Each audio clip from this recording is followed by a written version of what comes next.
नमो अर्हन्ताणं नमो सिद्धाणं नमो आयर्याणं नमो वज्रायाणं नमो दोवे सौवसाहुणम् मङ्गलं भगवान् वीरो मङ्गलं गौतमो गणे मङ्गलं कुन्दकुन्दार्यो जैनधर्मोऽस्तु मङ्गलम् सर्वमङ्गलमाङ्गल्यं सर्वकल्याणकारकं प्रधानं सर्वधर्माणां जैनं जयतु शासनम् तीन भुवन में सार वीतराग विज्ञानता शिव स्वरूप शिव का नमः त्रियोग समाधिके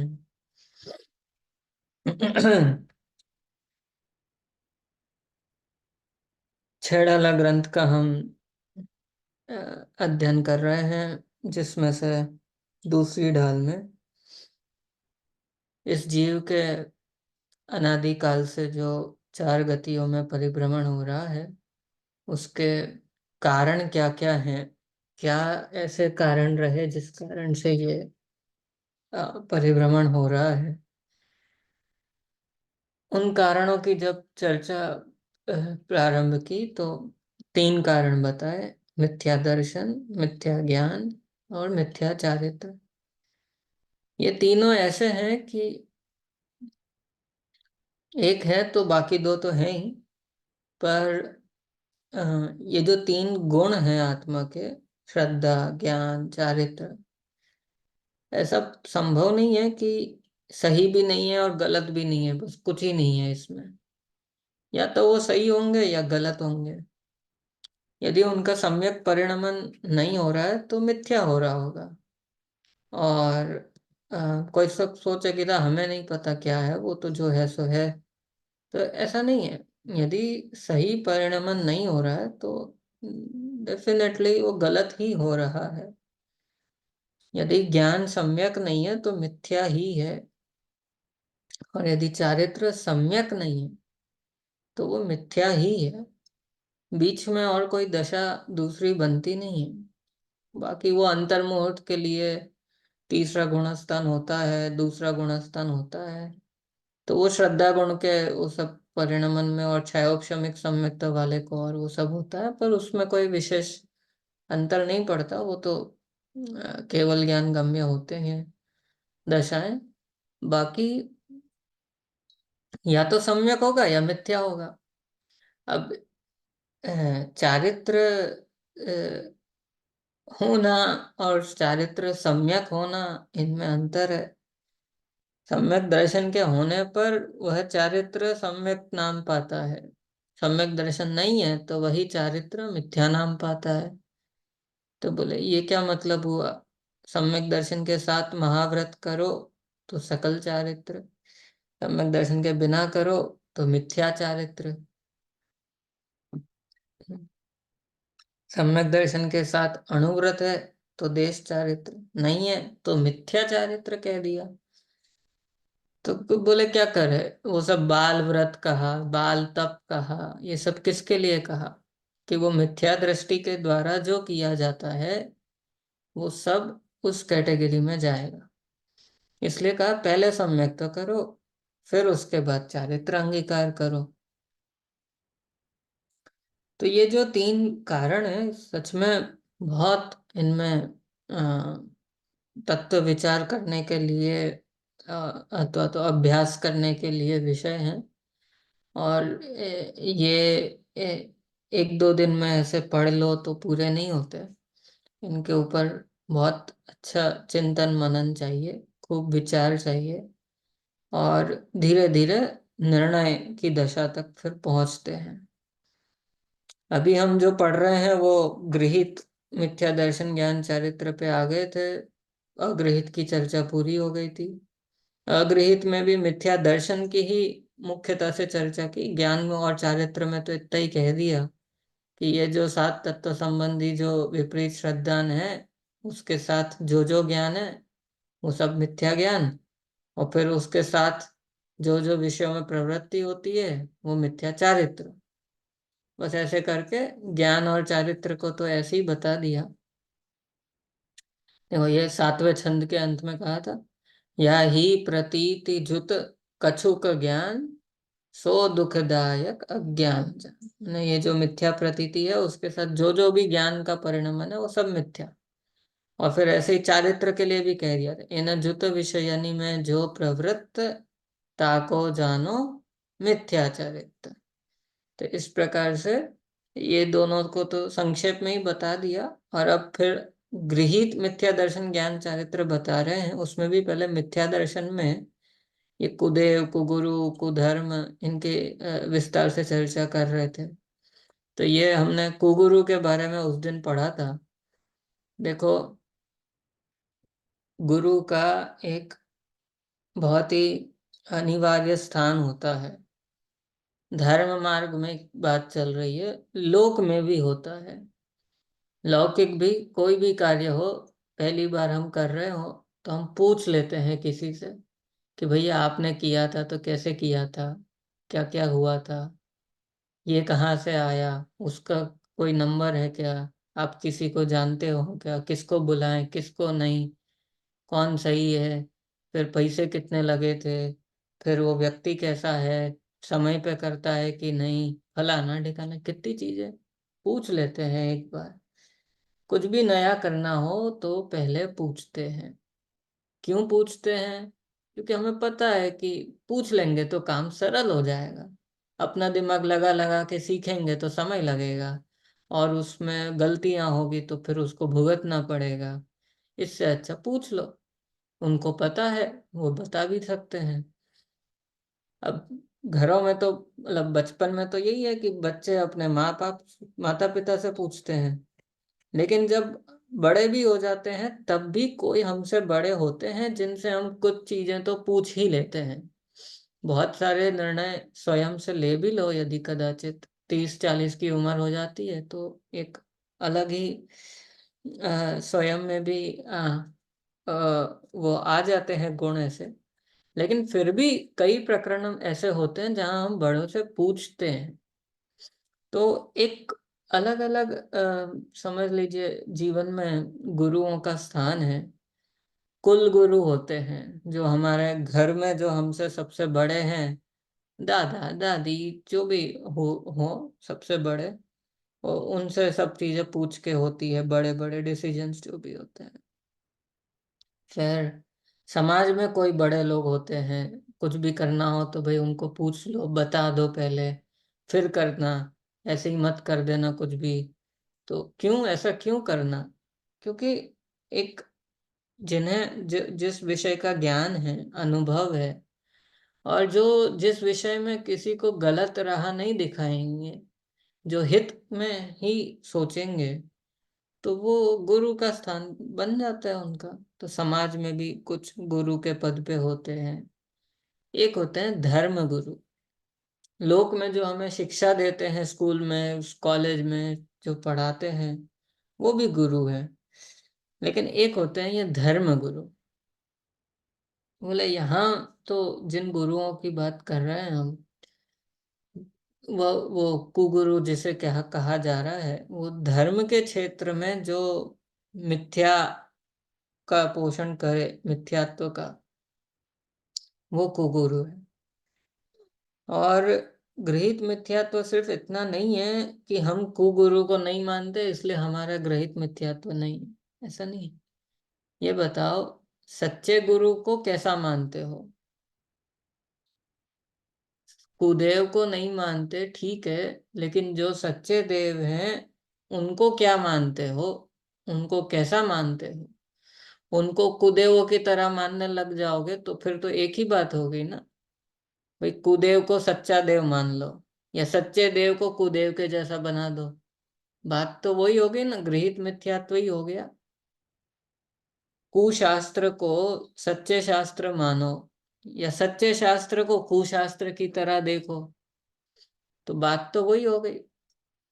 जो विनय देव शास्त्र गुरु की चाहिए सो चाहिए, जो मर्यादा चाहिए वो चाहिए, उनकी आज्ञा में जो कार्य जैसे होना चाहिए वैसा ही होना चाहिए। रंच मात्र भी लापरवाही असावधानी तो चलेगी ही नहीं। और अम, चाहे जैसे जो कुछ जो मन में आया जैसा आया वैसा मान लिया कर दिया कि ठीक है ना, हम इतना कर तो रहे हैं, वो लोग तो कुछ भी नहीं करते, तो ये तो कोई बात नहीं हुई। सच्चे देव को सच्चा देव मानो। क्यों है वे सच्चे देव, क्या है उनका स्वरूप, हम क्या मानते हैं, अंतरंग में क्या बैठा हुआ है चोर मन में, ऊपर ऊपर से कहते क्या है, मन में क्या है, सब विचारना चाहिए। भले ही हम बोलते हो कि हम वीतरागता के अलावा किसी को नमस्कार नहीं करते, पर जीवन में जब उदय आते हैं पाप के तब परीक्षा होती है। कोई व्यंतर आ जाए, बोले ये काम कर दो नहीं तो हम ऐसा करेंगे वैसा करेंगे, उधर जाके ऐसा नमस्कार करो, ये इधर जाके ये हिंसा का काम है लेकिन तुम करो नहीं तो हम ऐसा करेंगे, हमें नमस्कार करो नहीं, तब पता चलेगा कि हम सच में वीतरागी के अलावा किसी के सामने सिर नहीं झुकाते या बस कहते हैं। जो तत्व श्रद्धानी होंगे वे ऐसे समयों में भी कह देंगे कि देखो ये काम हमसे नहीं होगा, तुम्हें जो ठीक लगे सो करो। बाकी उदय प्रमाण है, अगर पाप का उदय होगा तो चाहे तुम चाहे कोई और निमित्त कोई भी बन जाएगा, हम डरते नहीं हैं। और पाप का उदय नहीं है तो तुम चाह करके भी मेरा बुरा नहीं कर पाओगे। तो हमें तो उदय पे विश्वास है और अपने पुण्य पर भी विश्वास रखना चाहिए और बाकी छोड़ देना चाहिए फिर। लेकिन अगर हम ढीले पड़ गए, थोड़ा सा कुरीतियों में चले गए, फिर तो उनका कोई अंत नहीं है।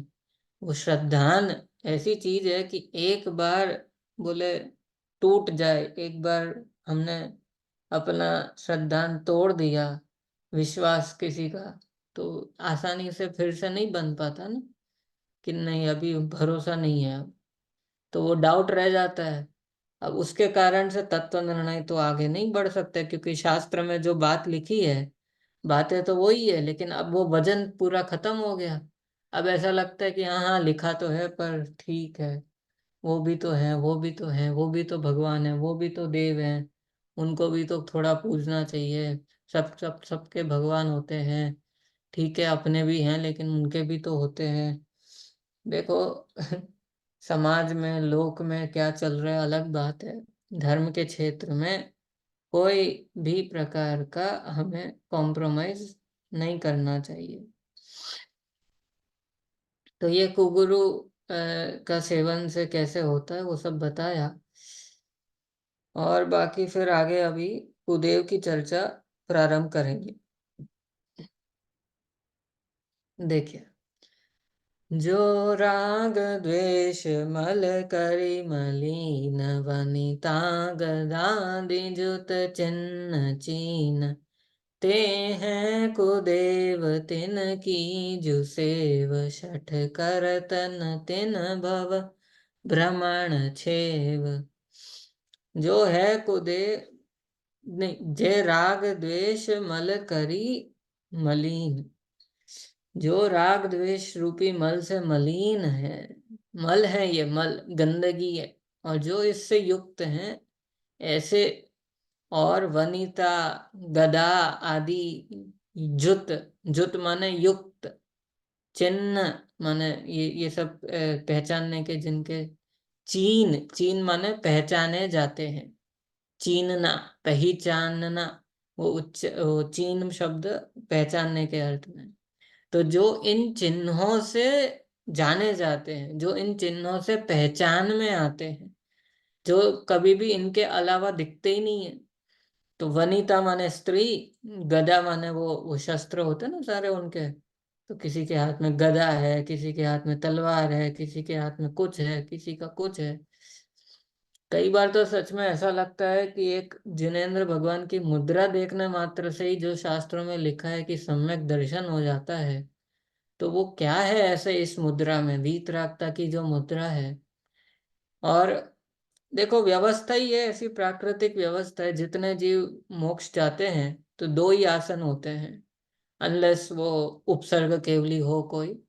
पर सामान्य रूप से ये दो ही आसन है, या पद्मासन या खड़गासन।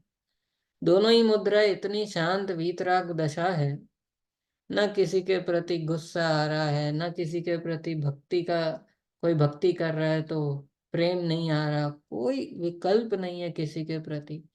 अपने अंतरंग आत्मा के आनंद में ऐसे लीन है कि बस अब हमारा काम हो गया, हम कृतकृत्य हो गए, करने योग्य सब कर लिया, और नहीं करने योग्य हमने कुछ भी नहीं किया। तो आज हम इस दशा में पहुंच गए हैं, अब हमें कुछ नहीं करना है।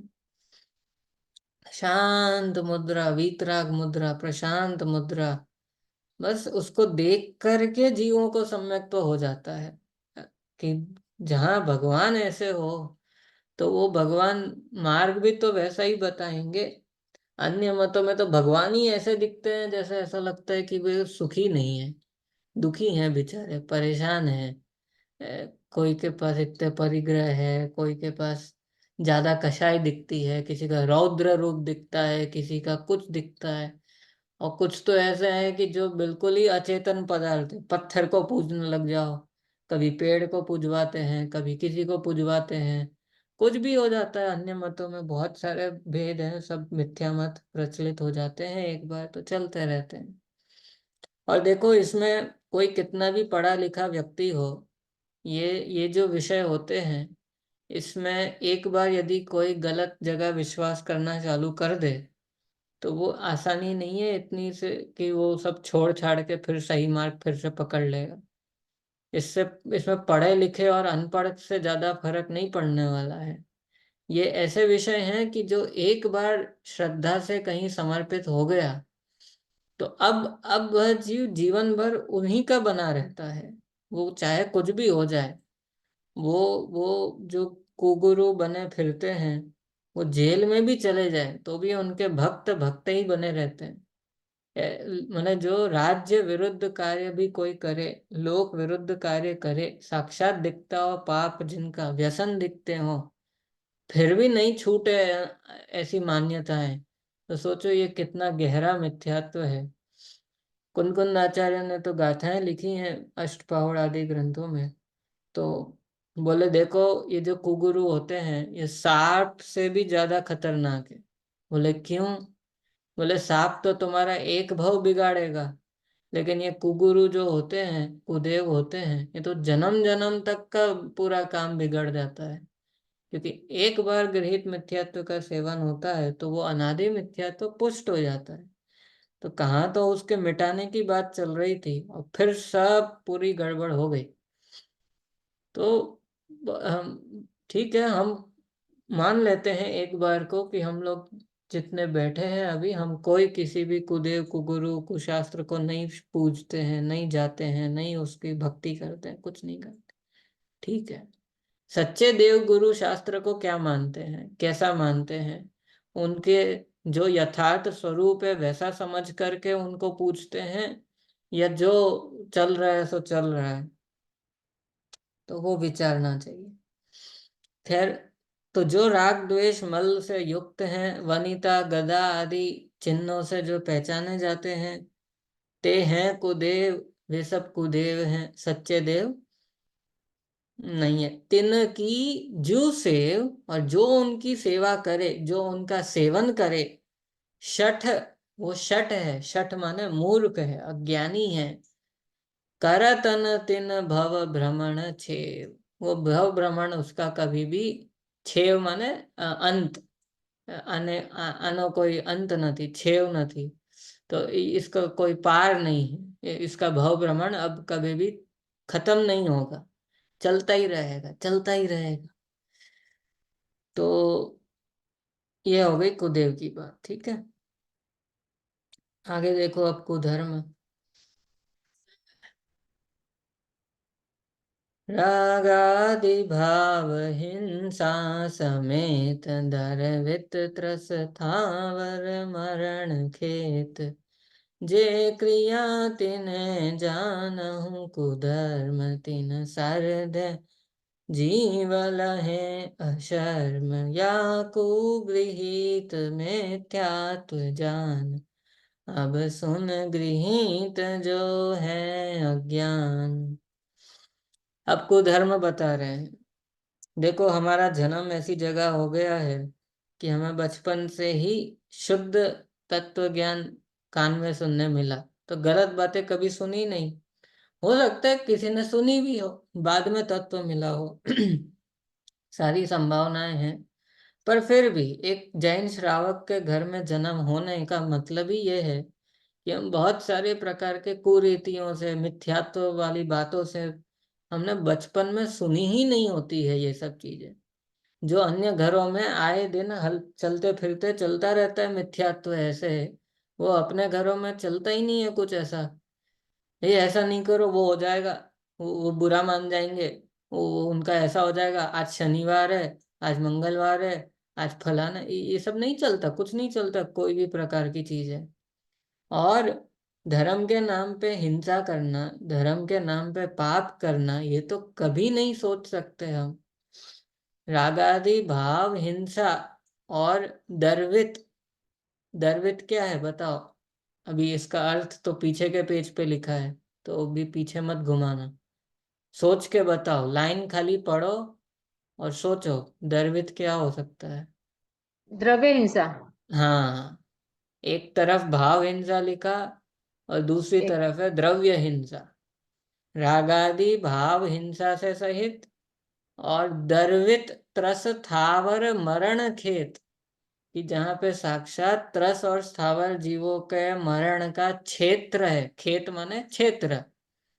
तो जहाँ पे साक्षात जीवों की हिंसा दिख ही रही है, जहाँ पे इन हिंसाओं को कुछ गिना ही नहीं जा रहा, बोले धर्म के नाम पे सब चल रहा है। देखो ये नीचे सब दिखा रहे, पशुओं की बलि चढ़ रही है कहीं, ये यज्ञ चल रहा है, पंचाग्नि तप तपते हैं, ऐसा कुछ आता है ना।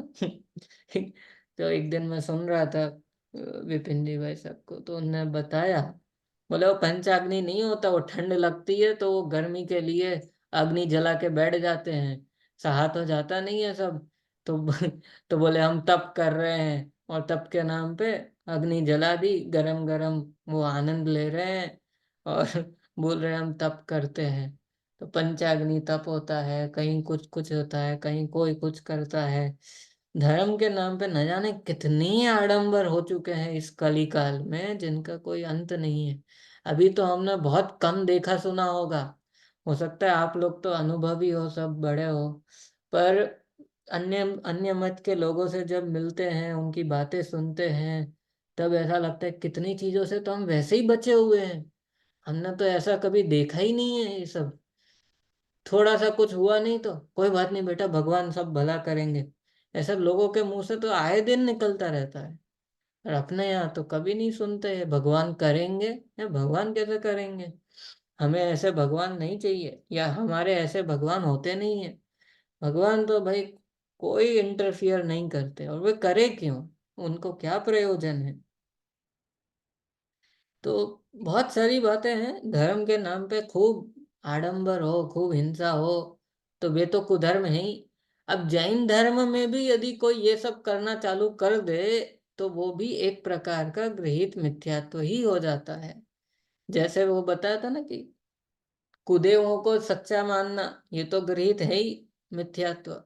लेकिन सच्चे देव को भी चाहे जैसा मान दिया, तो वो भी तो गलत है। कुधर्म को धर्म मानना गलत, और सच्चे धर्म को चाहे जैसा बना दिया। बोले हम तो धर्म कर रहे हैं, क्या किया कि हमने 4 घंटे तक वो पता नहीं, अभी लगा लो, लंबा लिस्ट है। आजकल बहुत सारी चीजें ऐसी हैं जो धर्म के नाम पे तो होती है, पर धर्म उसमें कुछ नहीं बचता ज्यादा। कई बार तो ऐसा लगता है आजकल की युवा पीढ़ियों में ऐसा देखने मिलता है मुझे तो, कि किसी से बोल दो कि नाटक करना है, वो खेल है, वो कार्यक्रम है सांस्कृतिक, ये वो करना हो या कराना हो, तो सब युवा लोग जुड़ जाते हैं। लेकिन स्वाध्याय हो तो मुश्किल होती है जुड़ने में, थोड़ी तकलीफ होती है, सब लोग नहीं जुड़ पाते। अभी वो सांस्कृतिक कार्यक्रम जितने भी होते हैं, उनके पीछे एक प्रयोजन होता है। जब तक वो सिद्धि हो रही है सो ठीक है। अब वो प्रयोजन ही अगर गलत बना दे कोई, कि चलो सब मिलेंगे, सब घूमेंगे, ये करेंगे। यात्रा के नाम पे घूमने का सोचते हैं, शास्त्र स्वाध्याय के नाम पे सोचते हैं चलो सबसे मिलना हो जाएगा, चले जाते हैं आज स्वाध्याय में, चलो थोड़ा ऐसा हो जाएगा, थोड़ा घूमना हो जाएगा, थोड़ा ये कर लेंगे थोड़ा। तो बोले क्या मतलब रहा फिर, धर्म को कुधर्म जैसा ही तो बना दिया। शिखर जी की यात्रा, बोले कोई साथ चले तो मैं करूं, मैं अकेले क्या करूं। तो कोई साथ है तो ठीक है, नहीं है तो अकेले कर लो। पर कई बार ऐसा हो जाता है कि किसके साथ जाना ये इम्पोर्टेंट है, कहाँ जाना ये इम्पोर्टेंट नहीं है। तो बोले क्या फर्क पड़ता है, हमारे साथ धर्मशाला में हमारे कमरे में कौन रुका है कौन नहीं, शिविर है पंच कल्याणक हो कुछ हो, कि नहीं नहीं इनके साथ नहीं रह सकते, उनके साथ नहीं रहना है, फलाना नहीं करना है, ठिकाना नहीं चाहिए, भोजन ऐसा व्यवस्था चाहिए, वो ऐसा चाहिए, इतने सारे विकल्प बढ़ा दिए। तो बोले तुम धर्म करने आए थे घर छोड़ के, कि यहाँ पे भी घर जैसा ही सब व्यवहार चाहिए। जब घर छोड़ के आए हो तो घर जैसा व्यवहार भी एक्सपेक्ट मत करो, थोड़ा बहुत ऊपर नीचे होगा तो वैसे ही एडजस्ट करना चाहिए, कि नहीं फिर हम नहीं जाएंगे। तो फिर इसका मतलब तो धर्म का तो प्रयोजन था ही नहीं, सारी व्यवस्थाएं बस देख रहे थे। और व्यवस्थाएं अच्छी है तो प्रोग्राम सफल है, व्यवस्थाएं खराब है तो प्रोग्राम खराब है। तो बोले हमने भी तो वही सब फिर करना चालू कर दिया, जहाँ भोजन सही नहीं है तो बोले मजा नहीं आया। बोले ये तो बहुत ही खराब आदत हो गई है, कि भोजन के ऊपर ऐसी दृष्टि रहती है, ऐसी दृष्टि रहती है, शिविर हो कुछ हो। तो अभी पिछले साल की बात है, ग्वालियर में वो प्रशिक्षण शिविर था ना, तो हम लोग थे 4-5 दिन थे उधर। तो मुझे बहुत अच्छा लगा, जो शोध का भोजनालय व्यवस्था पूरी चलाई थी, वहाँ पे पूरी टीम थी। सुरेश जी थे डॉक्टर, भिंड वाले, वो डॉक्टर भी है नेचुरोपैथी के। तो उनके निर्देशन में पूरी टीम थी। तो प्रायः तो ऐसा होता है कि जनरल भोजनालय और शोध का भोजनालय हर जगह मिष्ठान फरसान सब भर भर के बनता है। लेकिन उधर 18 दिन, पूरे 18 दिनों में अच्छा स्वादिष्ट पौष्टिक भोजन हुआ करता था। लेकिन ये सब इतना सब तला हुआ और मीठा और रोज नया नया नमकीन चाहिए और रोज स्पेशल वैरायटी कुछ नहीं। तब तब ऐसा लगा कि हाँ सच में कुछ ऐसा शोध भोजन, मतलब खाली सामग्री शुद्ध होने का नाम शोध नहीं है। गरिष्ठ भोजन कर लिया तो अब नींद आती है, फिर पेट खराब होता है, फिर तबीयत खराब होती है, फिर शिविर का लाभ कैसे लोगे। इसलिए धार्मिक आयोजनों को धर्म जैसा रखना चाहिए, हर कार्य में धर्म का अंग दिखना चाहिए। बोले ये धार्मिक कार्यक्रम है, आप यहाँ भोजन कर रहे हो, जूठन कुछ नहीं छोड़ना है, पुरुष अलग महिला अलग, मौन पूर्वक भोजन करो, शांति से करो। आहार ग्रहण करने के पहले त्यागियों को, व्रतियों को, मुनिराजों को याद करो। सोचो ये हम आहार नहीं दे पाते, लेकिन कभी ऐसा सौभाग्य बने कि हम मुनिराजों को आहार दे सके। आहार के प्रति क्या विचार होना चाहिए, किस भक्ति से बनाते हैं, कैसे होता है, सब बहुत सारी बातें हैं। ये तो एक भोजन को लेके बात की, लेकिन अन्य भी बहुत सारी चीजें ऐसी हैं जहाँ पे आयोजनों में, धार्मिक आयोजनों में पापों की मुख्यता कभी नहीं होनी चाहिए। और जब जब भी ऐसा कुछ आए प्रसंग, तो बहुत विवेक पूर्वक सारे निर्णय लिए जाने चाहिए। अभी बहुत सारी बातें हैं, किस पे क्या बोलो, फिर किसी को ऐसा लगेगा जैसे बुरा लग गया हो या हमसे कह रहे हो, पर ऐसा नहीं है। एक जनरल बातें हैं ये सब, और सब जगह दिखती है, कोई एक की बात नहीं है। इस पे सोचना चाहिए कि हम धर्म करते समय भी कितने सावधान हैं, और हमने उसमें क्या प्रयोजन साधा, हम क्या सोच के जा रहे हैं, और हमें उसमें से क्या सीख लेना चाहिए, हमारा लक्ष्य कहाँ तक का है। और नहीं तो फिर तो वही वाली कथा हो जाएगी कि इतने पास आते भी आकर के भी दूर रह गए, दिया तले बोले अंधेरा रह गया। सब कुछ मिल गया, इतना सब किया, सब सब हाथ में समय सार आ गया, तो भी बोले कि फिर छूट गया। ऐसी बातें हैं ये। इसलिए पग पग पे बहुत सावधानी चाहिए। तो रागादि भाव हिंसा समेत दर्वित त्रस थावर मरण खेत। तो अब देखो नीचे फोटो में दिखाया, अपन को तो देखते ही ऐसा लगता है कि भाई क्या कर रहे हैं ये लोग धर्म के नाम पे, पाप करें और पाप को धर्म बता दे। बताओ ये कितना महापाप हो गया। एक तो पाप करे, हिंसा, साक्षात त्रस्त जीवों की हिंसा, और फिर उसको धर्म बना दिया। तो अब तो भाई क्या, क्या कैसा घोर काल है, समझ में नहीं आया किसी को। तो होता है ऐसा, दुनिया में है बहुत सारे जीव, अलग अलग जीव अलग अलग कार्य करते हैं, तो होता है। लेकिन अपने को दूसरों के बारे में, दूसरों से तो बोलना ही नहीं होता है, उनसे कोई लेना देना भी नहीं है। वे अपनी जगह, उनको जो ठीक लगे सो करो। हमसे कोई पूछेगा तो बता देंगे कि भाई ऐसा नहीं होना चाहिए, ऐसा होना चाहिए। नहीं पूछेगा तो तुम अपना जानो, हम अपना करें। इन सब विषयों में तो ऐसे ही व्यवहार होता है। मध्यस्थ रहो, दुर्जन में मध्यस्थ रहो। यदि कोई अपने धर्म के विरुद्ध है तो ऐसे लोगों के बीच में न राग न द्वेष, मध्यस्थ रहो, दूर रहो थोड़ा, अपना प्रयोजन जितना है उतना ही बस।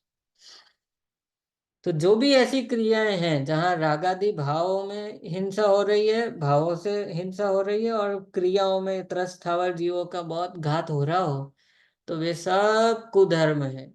और तीनों शरद हैं, उनका श्रद्धान करने पर जीव लहें अशर्म, जीव दुख को प्राप्त करता है, जीव दुखी होता है।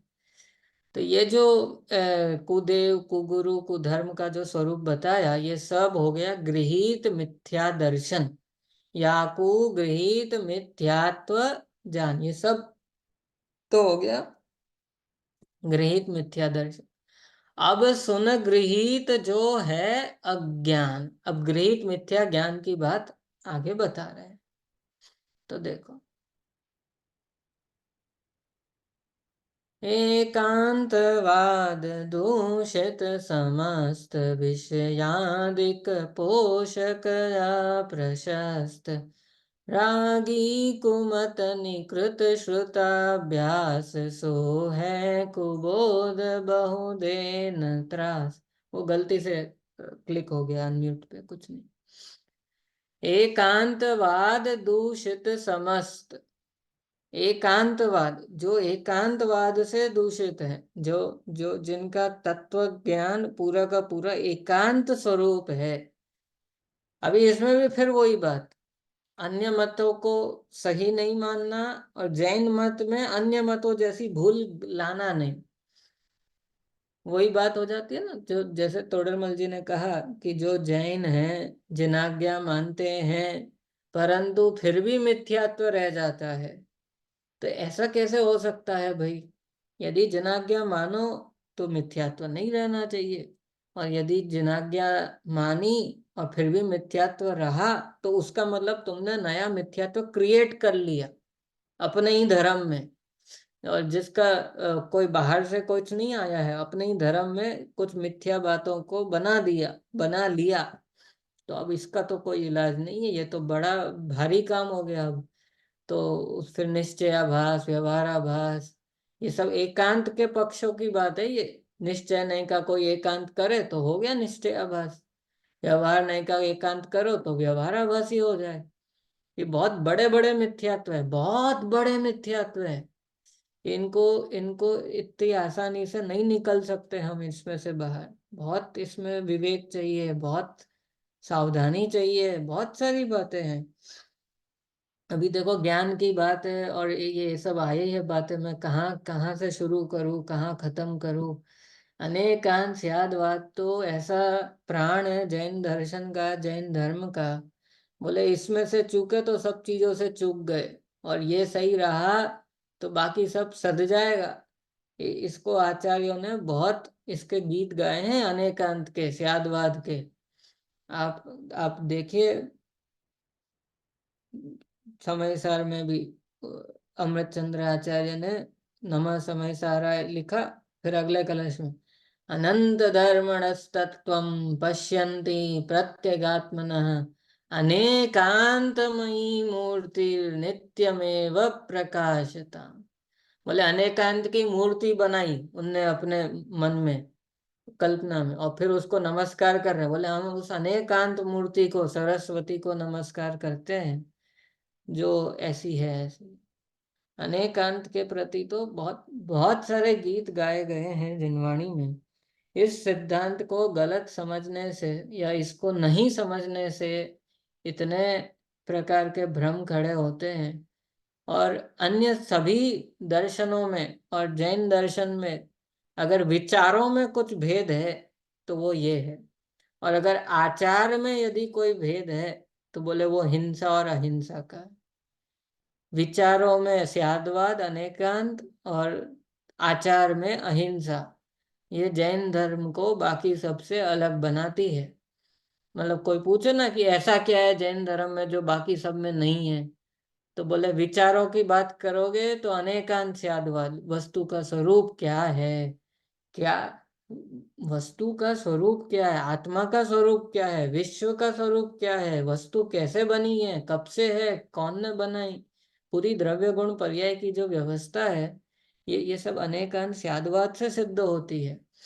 और क्या करना चाहिए, क्या नहीं करना चाहिए, कैसे करना चाहिए, कैसे नहीं करना चाहिए, इसमें एक उत्तर है अहिंसा। बोले जहां अहिंसा पलेगी वो सब सही, जहां हिंसा होगी वो सब गलत।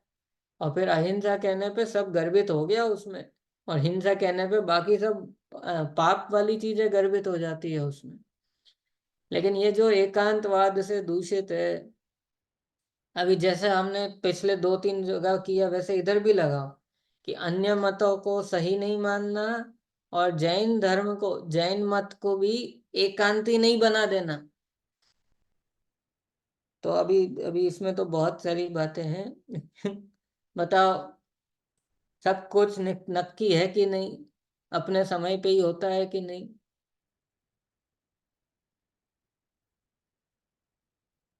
बोलो, सब कुछ नक्की है कि नहीं? नक्की है। नक्की तो, है। तो सर्वथा, सर्वथा ऐसा कहोगे कि सियात लगाओगे? प्यार लगाना। पड़ेगा, मजबूरी है कि नहीं। सब सब नक्की तो है लेकिन अब सियात लगाना क्यों जबरदस्ती कह रहे हो, तो लगा दो। नहीं लगाओगे तो बोले नियतिवाद हो जाएगा। नियतिवाद पता है नियतिवाद क्या होता है? चलो अभी बताता हूँ मैं।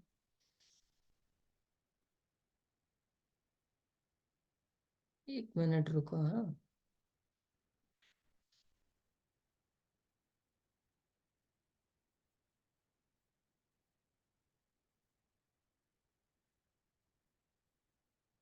नियतिवाद मतलब ये होता है कि जो सिर्फ और सिर्फ वो काल लब्धि भवितव्य, बोले जब जो होना है तभी होगा, कोई कुछ भी कर लो कुछ फर्क नहीं पड़ता। तो ये जो मिथ्या मान्यताएं होती है इस प्रकार की, कि देखो जो तो जब सब होना है तभी होता है, अपने करने से कुछ नहीं होता। तो वो बोले मिथ्या नियतिवाद है। देखो आपको गाथाएं पढ़ाऊं,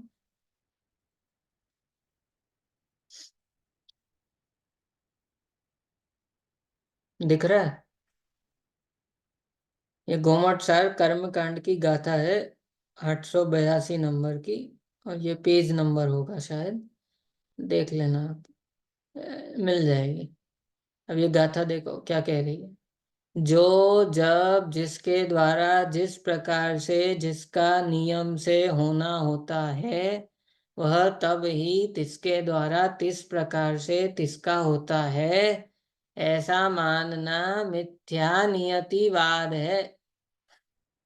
बोले इसमें गलत क्या हो गया, हम तो यही कहते हैं कि नहीं, वो सर्वथा जब लग जाएगा ना नियमेन, बोले ऐसा ही नियम से, नियम से ऐसा ही होगा, सब सब नक्की है, कुछ बदलता ही नहीं है, सब बराबर, ऐसा सर्वथा पकड़ के बैठ जाओ।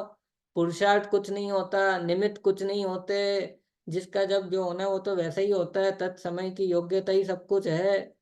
सब कुछ नहीं है वो तत्समय की योग्यता बलवान कारण तो है लेकिन सब कुछ नहीं है।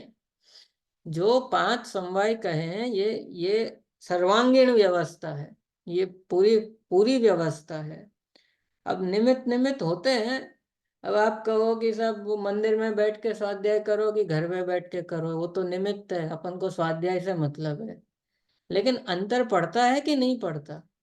जिसका जो स्थान है उसको नहीं बदल सकते।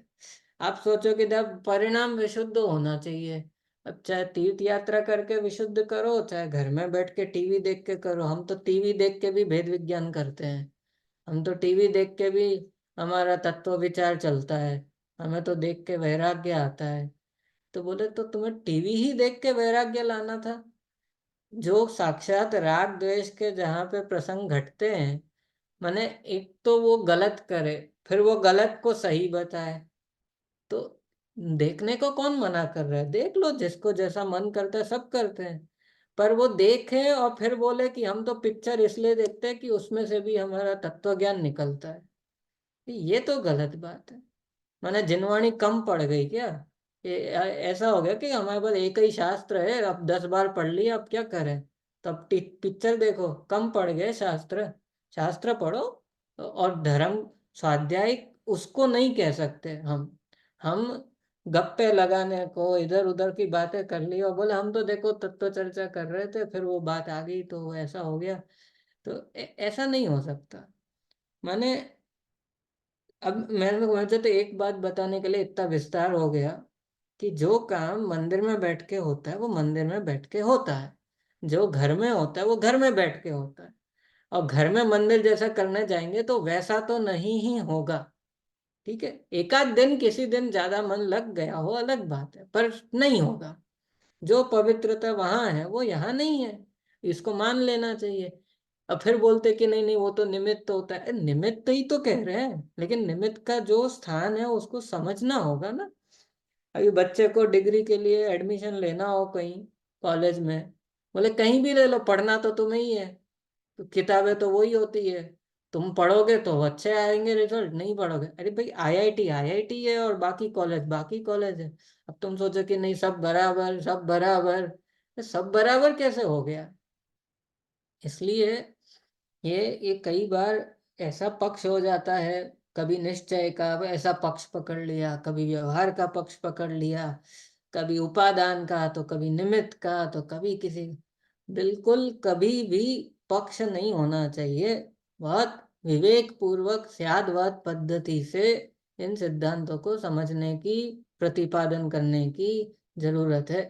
और नहीं तो फिर जो एकांत उधर जहां से बच के इधर आए थे, तो इधर नए एकांत खड़े हो जाएंगे। कोई क्रिया जड़ थई रया, शुष्क ज्ञान माँ कोई, ये क्या है ये सब? क्रिया जड़त्व माने वो व्यवहाराभास, कि हमने क्या किया धर्म के नाम पे, तो वो फिर वो पूरा लंबा लिस्ट है, वो आपको सब पता है।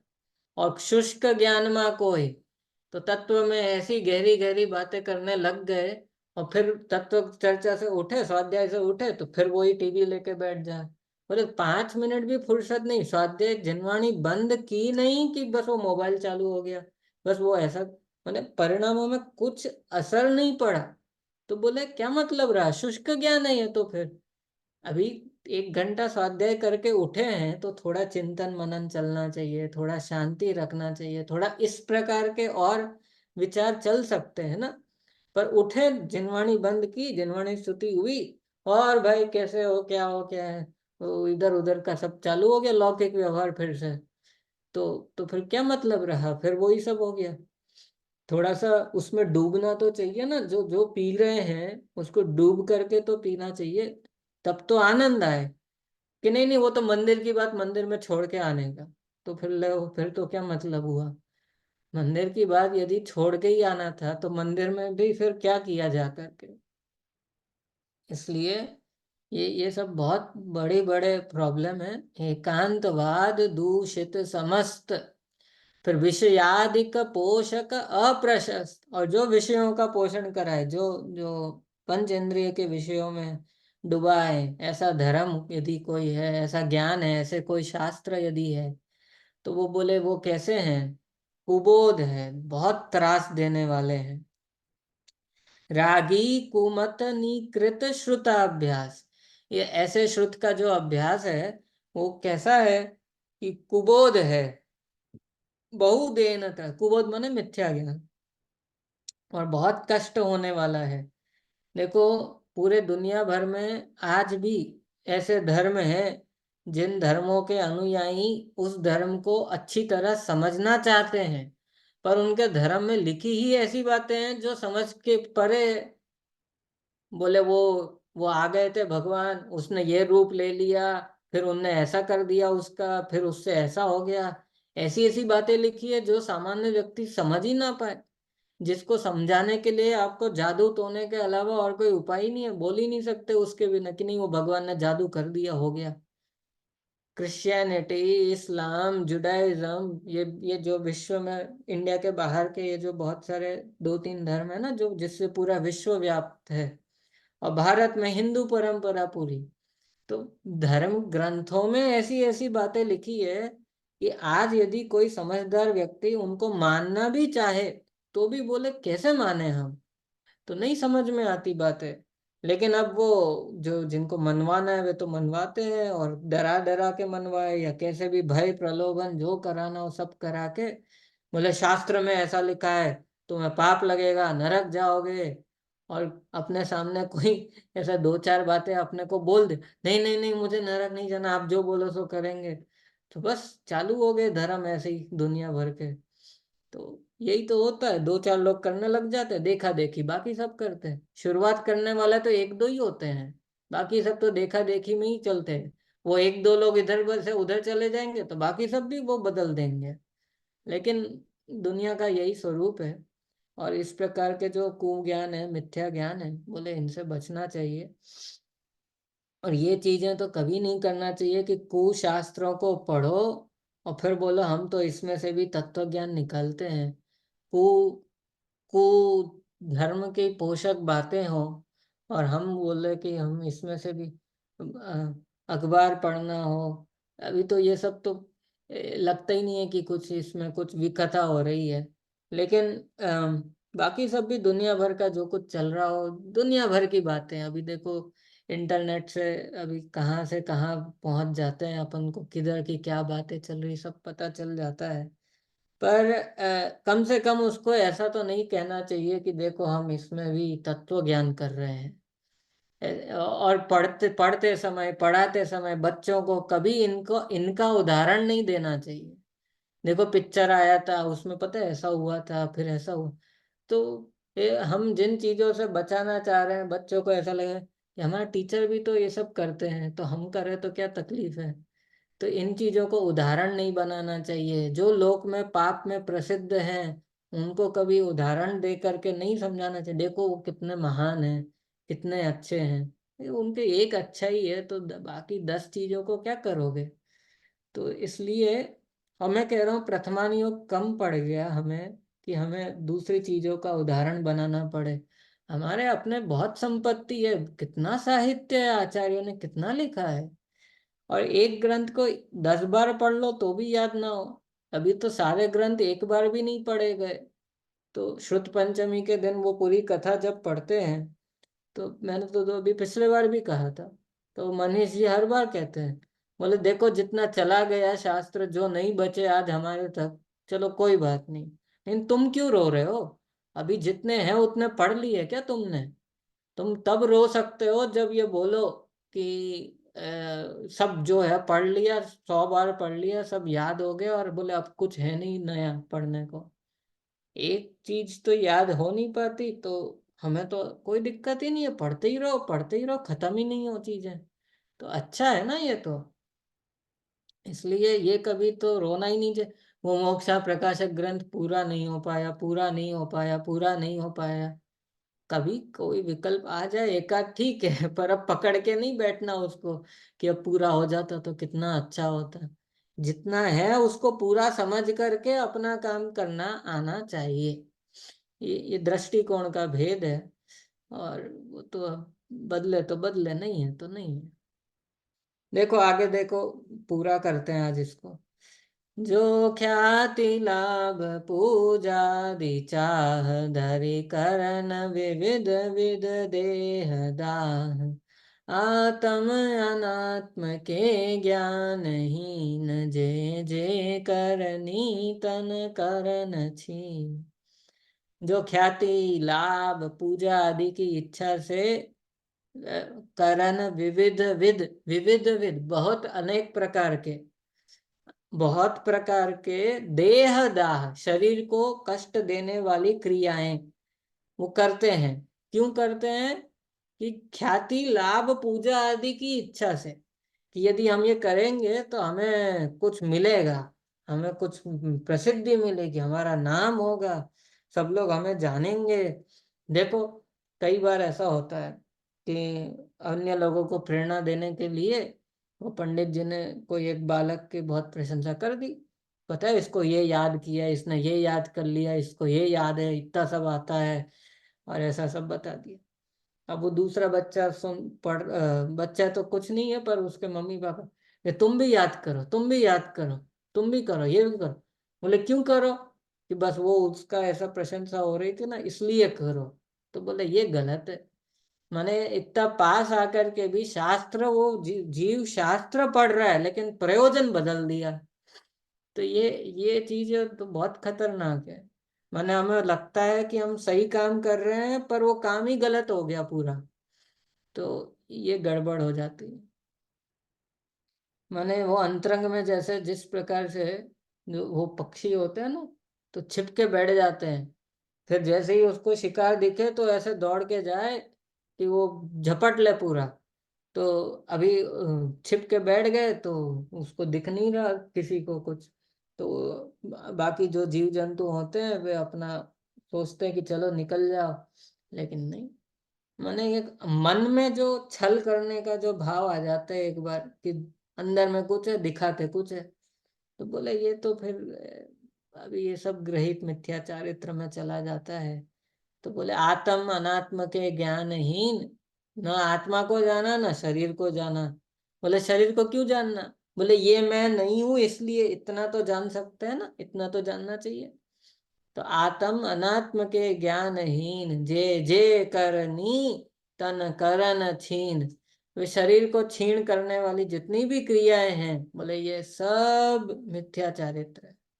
अभी आगे लिखेंगे, ते सब मिथ्या चारित्र त्याग, अब आत्म के हित पंथ लाग। जग जाल भ्रमण को देहु त्याग, अब दौलत निज आत्म। लय बदल गई। खैर, इसमें दो दो तीन लय हैं, अब आपको जिसमें याद हो जाए। आप लोग सुन रहे हो कि नहीं? छह डाला? सुन रहे सुन रहे। हाँ, रोज सुनना चाहिए। आते जाते कहीं भी सुन लो, उसमें क्या है।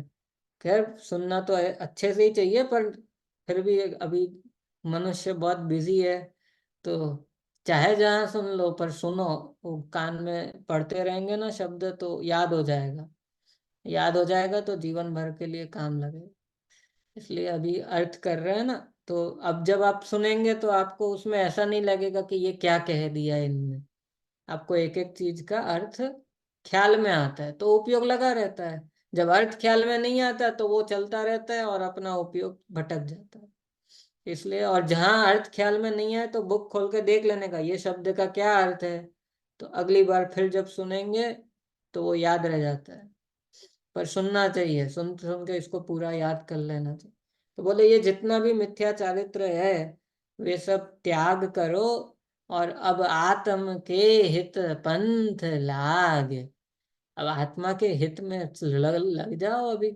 दुनियादारी तो ठीक है, चलती रहेगी सब, लेकिन ये काम ऐसा है कि जो अभी नहीं किया तो फिर चूक गए, तो फिर पता नहीं अब फिर कब मिलेगा, फिर कब होगा, बोले नहीं पता। बोले बाकी सब भी कर लेना अपने अपने समय पे, पर ये तो प्रायोरिटी में ऐसा होना चाहिए कि अब आत्म के हित मुझे अपना हित करना है। अपना माने अपना आत्मा का हित करना है। ये शरीर का हित तो, और ये मनुष्य पर्याय का जो दुनिया ने नाम रख दिया है अपना अपने सबका, इसके हित की तो चिंता दुनिया को सबको पड़ी है। आप दो व्यक्ति से बोलो मेरे को तबीयत खराब, बोले क्या हो गया? बोले वो ऐसा तकलीफ हो रही है। बोले आपने ये किया, ये करके देखो एक बार, वो उसको दिखा दो, उनको दिखा दो, ये कर लो, वो कर लो, एक बार ये मेरी बात मानो, इससे आप पक्का ठीक हो जाओगे। एक बार इस डॉक्टर को दिखा दो, फिर तो सब बताने आ जाएंगे। थोड़ा सा कषायों में आत्मा परेशान हो जाए तो कोई नहीं आता पूछने को, आत्मा को संबोधन क्या करना, आत्मा का तत्व विचार क्या करना, नहीं पता। तो बोले आत्मा के हित की चिंता करे कोई, तो बोले वो सच्चे हितैषी। और शरीर की चिंता करते रहे दुनियादारी सब इधर उधर की, तो बोले ठीक है, वो तो सब करते ही हैं, उसमें तो वो एक जिम्मेदारी जिनकी होती है वे तो करेंगे। और वो भी ना करे तो फिर तो व्यवहार भी नहीं बचा, फिर तो क्या ही कहना। एक तो, वो तो एक नैतिक बातें हैं, उसमें धर्म क्या है। लेकिन धर्म के नाम पर तो बोले आत्म के हित पंथ लाग, जग जाल भ्रमण को देहु त्याग। जगत का जो भी भ्रमण चल रहा है वो सब सब बोले त्याग कर दो। अब दौलत निज आत्म सुपाग, अब अपने आत्मा को प्राप्त करो, उसमें लग जाओ, उसमें लीन हो जाओ अच्छी तरह से। बोले आत्मा के हित में बोले लग जाओ। तो बोले उसके लिए क्या करें अब। तो पूरा मोक्ष मार्ग का जो उपाय है वो अब अगली ढाल से प्रारंभ होगा, तीसरी ढाल से। तो वो अभी हम शुरू करेंगे, पर देखते हैं कल। कल ठीक है, कल कल मिलते हैं 3:45 आपके। और फिर उसके बाद के हफ्ते से तो फिर आपका मंदिर में भी क्लास लग सकती है, सुरभि जी क्लास लेंगे। जैसा बात होगी आपको बता दिया जाएगा। तो फिर आप लोग ऑफलाइन ही करिए जितना हो सके, और जो नहीं जुड़ पाए तो ऑनलाइन ठीक है। ठीक है, चलिए। जनवाणी स्तुति। निज निधि निज में बताई, यह अनंत उपकार है, इसके लिए जिन वाणी मात वंदना शत बार।